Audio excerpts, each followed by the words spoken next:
Kwa jina naitwa Waziri Omari Waziri, mimi ni meneja mamlaka hali ya hewa kanda magharibi Tabora. Kwa unyenyekevu mkubwa napenda kuchukua nafasi hii kuwafahamisha kuwa mamlaka hali ya hewa Tanzania kupitia mkurugenzi mkuu imetoa mwelekeo wa mvua za msimu wa Novemba, Disemba, Januari, Februari, March, April 2025-2026 tarehe 17 mwezi wa 10 2025. Mwelekeo huo unaonyesha kuwa mikoa ya kanda ya magharibi ambayo inajumuisha mkoa wetu wa Tabora, Katavi na Kigoma inatarajiwa kupata mvua za chini ya wastani hadi wastani katika maeneo mengi. Na mvua zinatarajiwa kuanza wiki ya 3 na ya 4 ya mwezi Oktoba 2025 na zinatarajiwa kumalizika wiki ya 4 ya mwezi April 2026 na wiki ya kwanza ya mwezi Mei 2026. Aidha, tofauti ya msimu huu na msimu uliopita. Msimu uliopita tuliwatangazia wananchi wetu kuwa mvua zingekuwa za wastani hadi chini ya wastani. Lakini msimu huu utabiri ambao tunawasilisha leo tunatarajia kuwa na mvua za chini ya wastani hadi wastani. Kwa hiyo imekuwa ni kinyume chake. Mwaka jana msimu uliopita ilikuwa wastani hadi chini ya wastani. Safari hii ni chini ya wastani hadi wastani. Na ndiyo mambo ambayo yalijitokeza, mliyaona kwamba msimu ulianza vizuri msimu ule uliopita, lakini ilipofika February mvua zilikata pale. Zilikata mpaka wiki ya kwanza ya mwezi April. Wiki ya kwanza ya mwezi March, na kusababisha maeneo mengi ambayo mazao yalikuwa yanahitaji mvua kwa kipindi hicho kukauka. Sasa tathmini ambazo TMA tumezifanya baada ya msimu ule uliopita kumalizika zinaonyesha kuwa utabiri tulioutoa ulikuwa sahihi kwa 91.7, ikiwa ongezeko la 3.5 ikilinganishwa na msimu uliotangulia kabla yake. Kimsingi kwenye tabiri zetu uwe ule utabiri wa siku, utabiri wa siku 10, utabiri wa mwezi, utabiri huu wa msimu, tumekuwa tunatumia misamiati ambayo tunatumia misamiati ya wastani, chini ya wastani, juu ya wastani. Sasa wastani kwa maana ya zile mvua za kawaida katika eneo fulani. Kwa mfano kwa mkoa wa Tabora tuna wilaya 7. Kwa hiyo hizi wilaya 7 zimekuwa zinapata mvua tofauti. Na hizi ni tathmini za muda mrefu. Kwa mfano wilaya ya Tabora mjini yenyewe wastani wake wa mvua kwa kipindi kirefu tumeikokotoa wastani kwa kipindi cha miaka 30. Tukapata huu ndio wastani wa wilaya ya Tabora. Sasa wilaya ya Tabora yenyewe wastani wake ni milimita 810 mpaka 890. Huo ndio wastani. Kwa hiyo mvua inaponyesha mwisho wa siku au mwisho wa msimu tukaipima tukakuta kwamba kiwango chake kilikuwa ni kati ya milimita 810 mpaka 890, maana yake ni kwamba mvua ipo kwenye wastani. Na inapokuwa chini ya kiwango hicho, maana yake ni kwamba iko chini ya wastani. Na inapokuwa juu ya kiwango hicho, maana yake ni kwamba inakuwa juu ya wastani. Sasa hiyo ni kwa wilaya ya Tabora mjini. Kwa wilaya ya Igunga wastani wake ni milimita 740 mpaka 890 millimeters. Kwa upande wa wilaya ya Kaliua ni milimita 810 mpaka 890. Kwa upande wa wilaya ya Nzega manake ni 810 mpaka 890. Kwa upande wa Sikonge ni milimita 810 mpaka 890. Lakini kwa wilaya ya Urambo ni 880 na 960. Kwa upande wa wilaya ya Uyui ni milimita 740 mpaka 890. Kwa hiyo mvua inapokuwa juu ya viwango hivyo, maana yake ni kwamba ni juu ya wastani.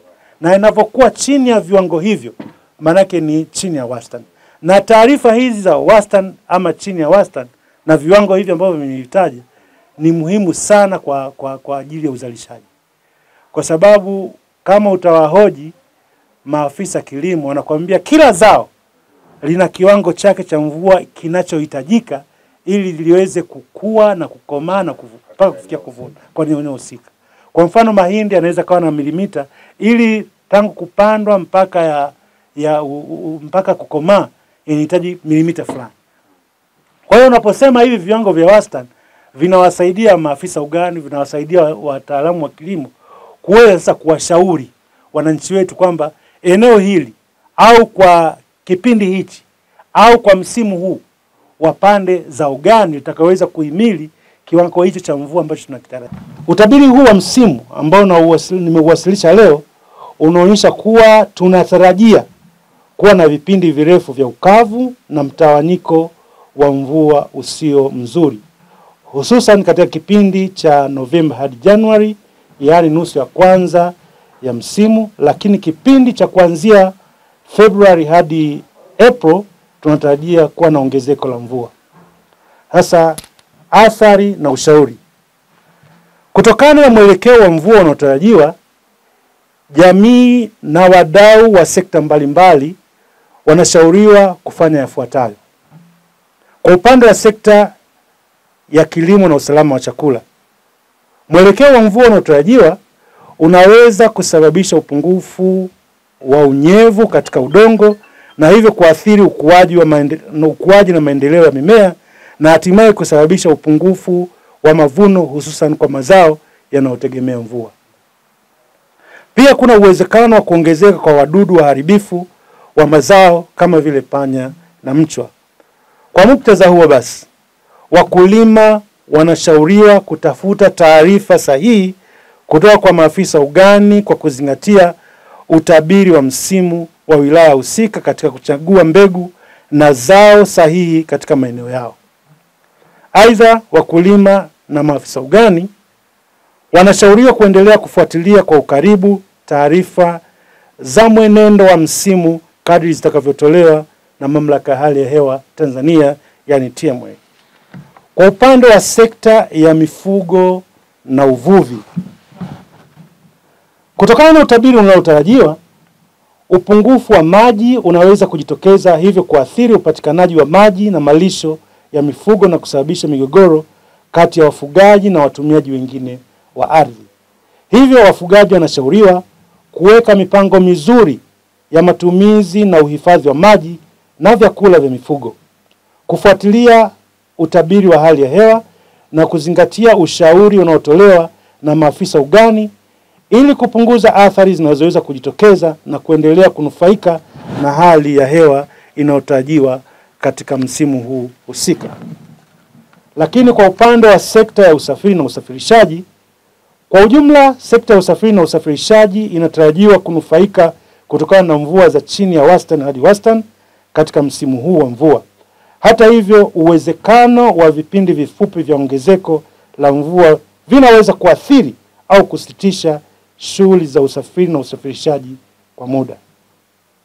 Hivyo, wadau wa sekta hii ya usafiri na usafirishaji wanashauriwa kuchukua hatua stahiki katika utekelezaji wa ujenzi, ukarabati na matengenezo kinga ya miundombinu mbalimbali pamoja na ukaguzi wa mara kwa mara wa miundombinu ya usafiri na usafirishaji ili kupunguza au kuzuia athari zinazoweza kujitokeza.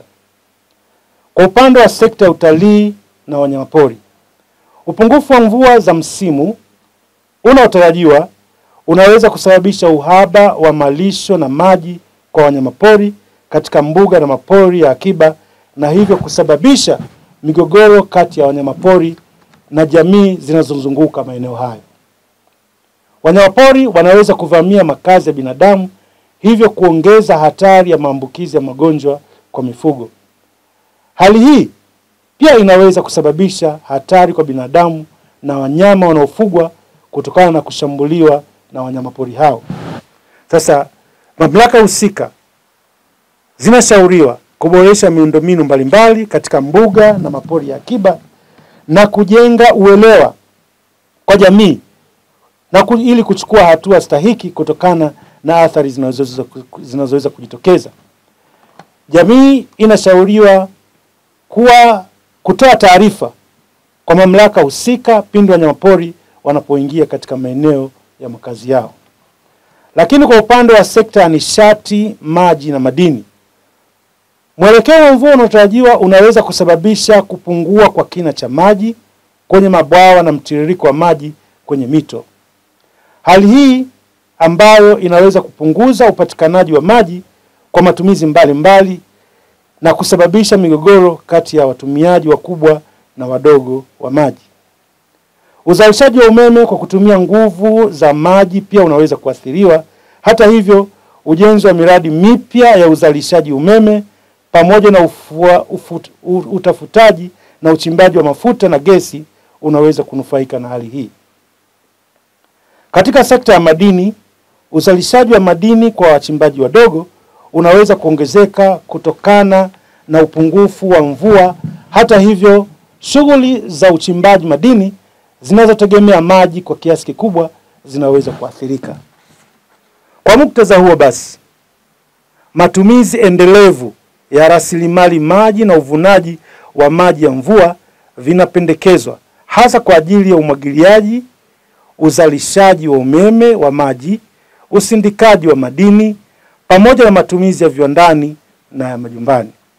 Aidha, jamii pamoja na mamlaka za maji na nishati zinashauriwa kuchukua hatua stahiki na tahadhari ili kulinda miundombinu na kupunguza athari zinazoweza kujitokeza. Lakini kwa upande wa sekta ya afya, kimsingi mwelekeo wa mvua unaotarajiwa unaweza kulazimisha jamii zetu kutumia maji yasiyo safi na salama.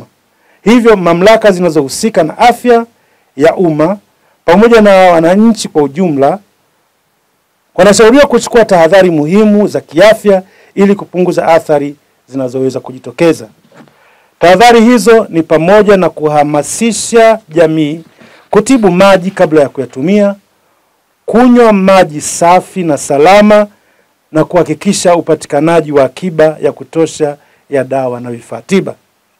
Lakini kwa upande wa usimamizi wa maafa au management za maafa, hali ya upungufu wa mvua inayotarajiwa inaweza kusababisha upungufu wa maji safi na salama, kupungua kwa uzalishaji wa chakula na uhaba wa malisho kwa mifugo. Vile vile, vipindi vifupi vya mvua kubwa vinaweza kujitokeza na kusababisha mafuriko na maporomoko ya ardhi.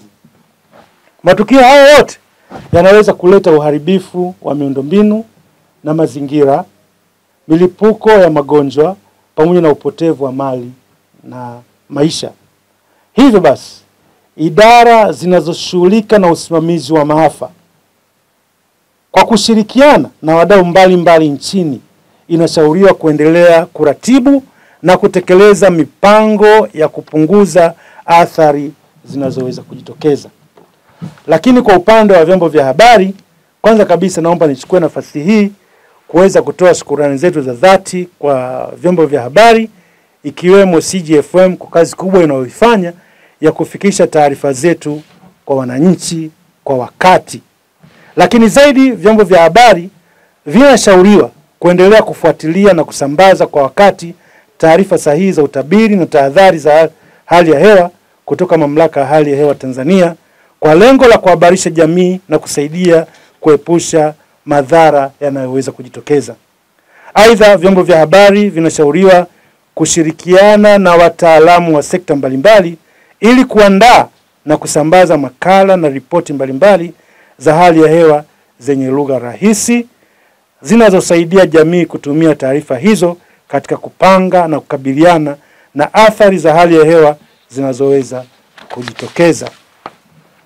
Mwisho, lakini sio kwa umuhimu, Mamlaka ya Hali ya Hewa Tanzania inawashauri watumiaji wote wa taarifa za hali ya hewa ikiwa ni pamoja na wakulima, wafugaji, mamlaka za wanyamapori, wasafirishaji, mamlaka za maji na afya kuendelea kuzingatia ushauri wa wataalamu katika sekta husika. Mamlaka ya Hali ya Hewa Tanzania itaendelea kufuatilia mwenendo wa mifumo ya hali ya hewa na kutoa mirejesho ya mwelekeo wa mvua nchini kadri inavyohitajika.